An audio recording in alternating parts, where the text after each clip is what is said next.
This video is going to show you how to enter your license information into TrackMate.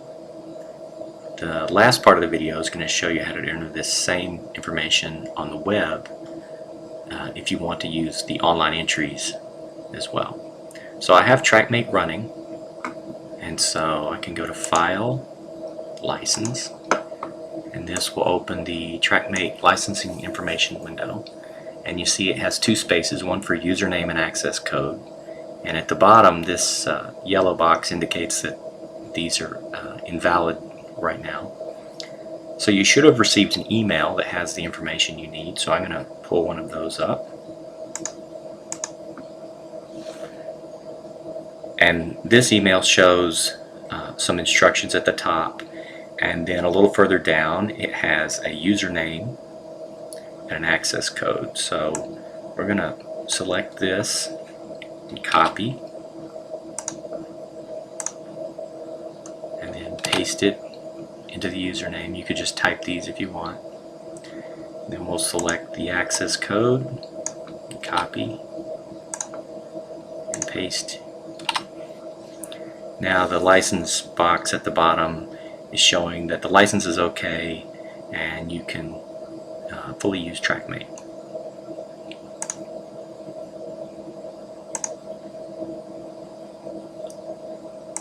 So now TrackMate is fully functional.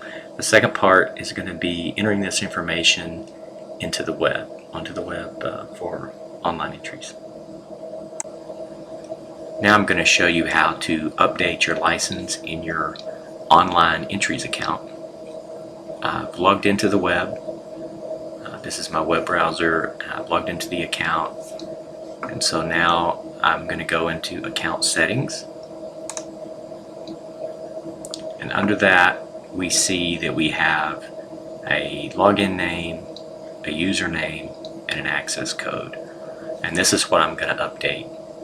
So I'm going to go back to the email with the account settings. I'm going to select school name, copy and paste. It hasn't changed in this case, but I'll do it anyway. And then I'm going to select the access code and paste. Now I press update settings, and then it says the license will expire in 774 days. So after that expiration date, you can order another license and just repeat this procedure to update the license. So that's all there is to entering new license information into TrackMate with the online entries.